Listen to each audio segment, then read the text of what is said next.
langsung saja kita mulai. Inilah Midnight Live.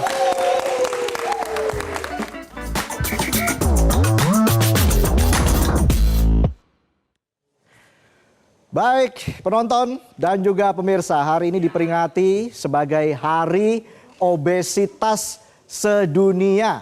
Nah, penonton dan pemirsa sehat-sehat semua ya. Bagi yang berpuasa semoga ibadahnya lancar. Biar kabinet kita aja yang obesitas.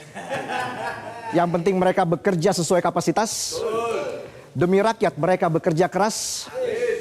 Kalau ambil S3 di universitas, disertasinya harus tuntas.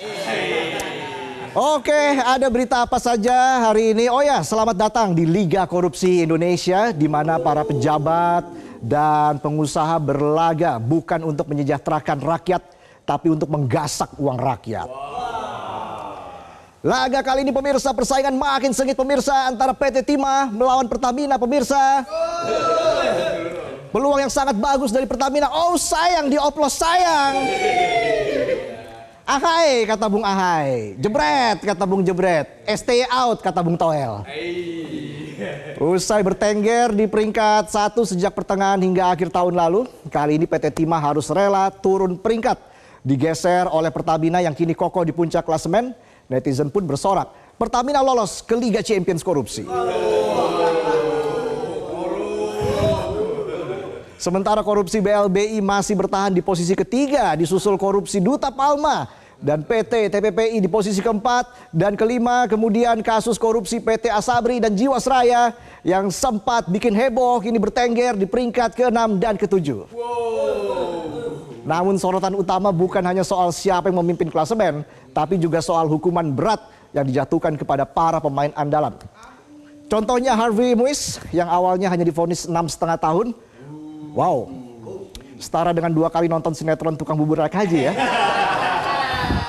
Akan tetapi ada VAR keadilan sehingga vonisnya naik menjadi 20 tahun. Netizen pun berspekulasi ini semua gara-gara momen romantis peluk dan cium di ruang sidang. Sepertinya momen ini ikut bikin jaksa jadi baper ya.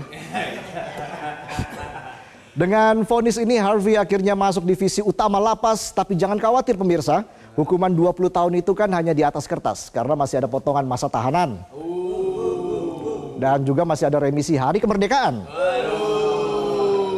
Ya bisa jadi pulang lebih cepat secepat kereta wush.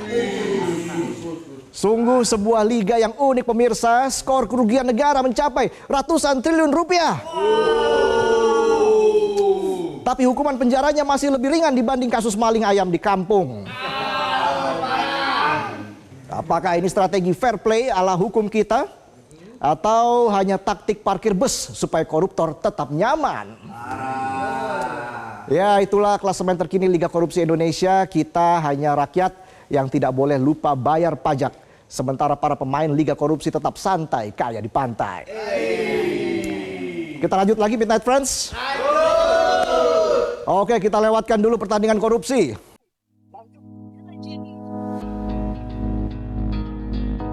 Dari video yang sudah diputar tadi, istilah klasmen Liga Korupsi ramai menjadi perbincangan masyarakat Indonesia di media sosial sejak bulan Februari lalu setelah terkuaknya kasus korupsi yang melibatkan beberapa pejabat di PT Pertamina Patra Niaga.